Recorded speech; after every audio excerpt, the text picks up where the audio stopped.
Hey guys, welcome to another video. This is a different kind of video. I'm gonna list off my favorite albums from the every year I was born. So from 2002 to 2019. This is part one.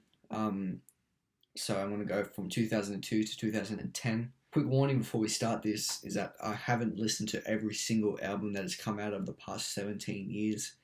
If I left out an album that you love, it's either because I haven't listened or obviously I like the album more. And feel free to comment any album that you think I missed out, and I'll give you my thoughts on it. So I'm going to list off 3 honorable mentions and 1 album of the year, which I'll do a short review on. 2002, the honorable mentions are Queens of the Stone Age, Songs for the Deaf. This was my introduction into Queens of the Stone Age, and it absolutely stuck. The guitar riffs on this are so hard, and songs like No One Knows and Songs for the Deaf exemplify this. Then we have LP's Fantastic Damage, one of the most unique hip-hop albums ever.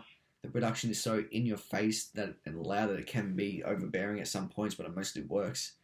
And LP shows that he's a jack of all trades on this album. Then we have Wilco with Yankee Hotel Foxtrot. This album holds some sort of reputation, with Pitchfork giving it a rare 10 out of 10. While I don't agree that it's perfect, it's still one of the best from 2002, and it still holds up today. The album of the year for 2002 is Agaloc's The Mantle. This album is an incredible mesh of folk and progressive metal, with the long and patient acoustic build-ups on songs like the 14-minute In the Shadow of Our Pale Companion absolutely show payoff for these passages, with the beautiful and grimy vocals. The whole album creates a huge atmosphere around itself, and the use of acoustic guitars is incredible, using it to create tension into an explosion of electric guitars and gritty vocals. 2003 might have been the most difficult one. We have Shushu with a Promise. This is such a unique experience for a first time listen, and it may take a while to click, but when it does, it's incredible. The vocals feel so raw and timid, it just feels so emotional. Then we have Boris with Feedbacker. The absolute power that every song holds on this is insane. The riffs are blown out and heavy, and they never get tired or monotonous. And then we have the Microphones with Mount Eerie. Each song in this album feels like a movie, and the transformations and changes in the instrumentals make it feel alive. And the album of the year for 2003 is Sweet Trip with Velocity, Design, Comfort. This album is incredibly sporadic and incredibly underrated. Fast-paced and ever-changing instrumentals keep you on your feet and wondering what's going to happen next. This album was so far ahead of its time that it feels fresh today. And this really is IDM and glitch pop at its finest, with some of the best electronic songs of all time, with the clear frontrunner being disco. With 2004, the honorable mentions are MF Doom's Food, another one of MF Doom's classic albums. Food is another very unique hip-hop record that could only be done by MF Doom. Then we have Bjork's Medulla. Medulla is by far and away Bjork's most avant-garde album, and that's saying a lot. She uses vocal samples to make these songs and instrumentals, and it's a really weird but fulfilling experience. And then we have Mad Villain with Mad Villainy, a truly one-of-a-kind hip-hop album from 2 artists who are at their artistic peaks.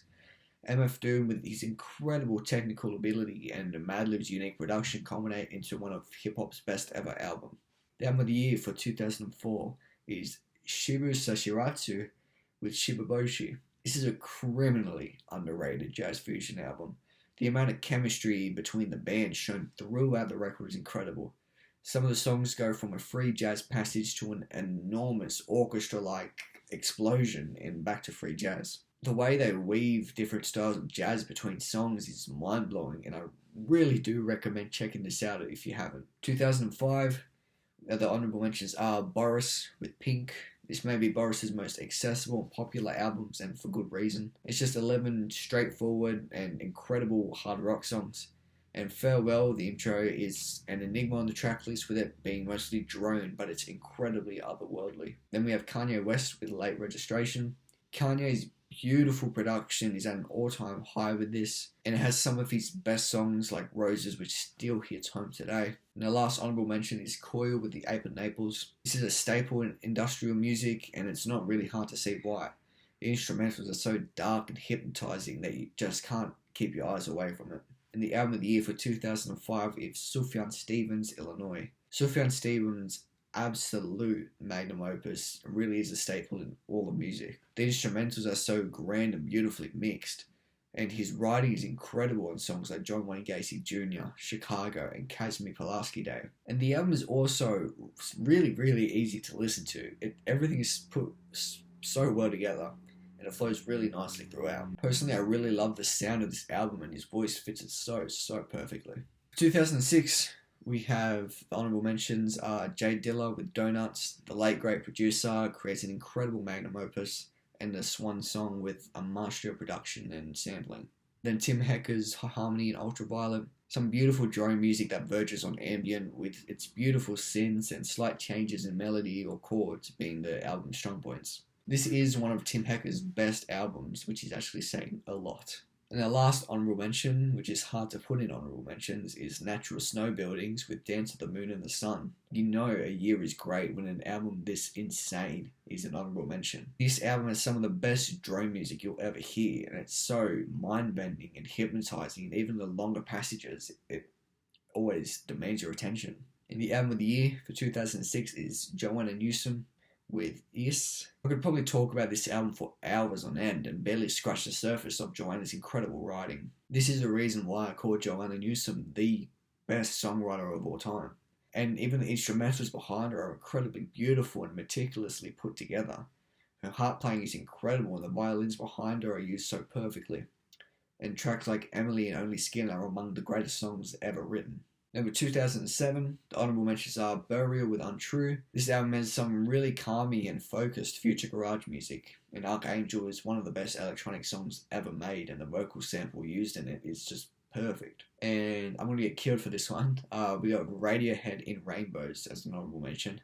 The album title perfectly embodies this music in it, rich and filled with colour. This has some of the best Radiohead songs ever, like Weird Fishes and 15 Step. And then our last honourable mention is Panda Bear with Person Pitch. This album is really similar to Brian Wilson's Beach Boys work, but Panda Bear really makes it his own with pretty deep lyricism and unique instruments. And the album of the year for 2007 is Animal Collective with Strawberry Jam.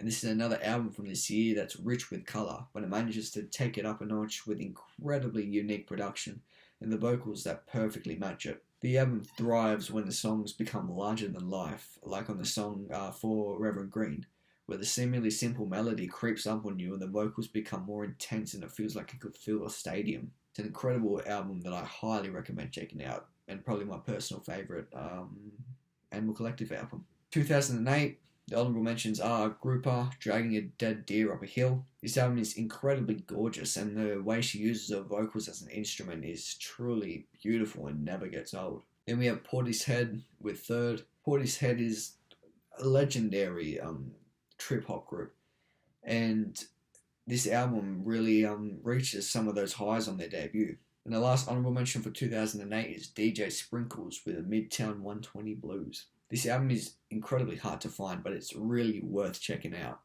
It's such a weird experience that manages to pull you in with its grainy and groovy bass.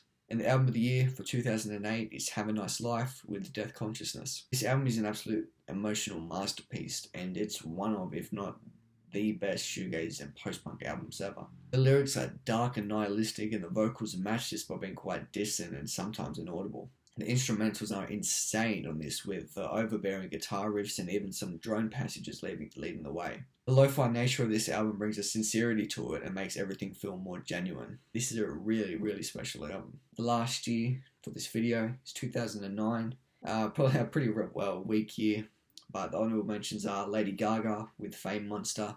This is some of the best mainstream pop singles ever and some of the catchiest songs of the past 20 years. I mean, what else could you ask for? Then we have Sweet Trip with You Will Never Know Why. And although it's less intense than Velocity Design Comfort, Sweet Trip managed to keep their charm with this incredibly dreamy and catchy album. And our last honourable mention is Animal Collective's Merriweather Post-Pavilion. The production is so nice and fluffy, and the vocals are distant but comforting.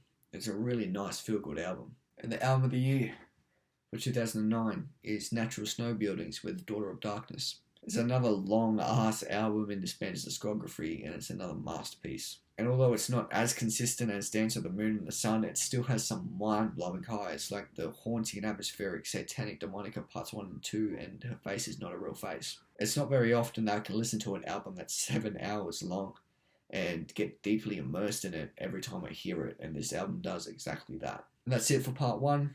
I hope you guys enjoy. Part 2 will be from 2010 to 2019.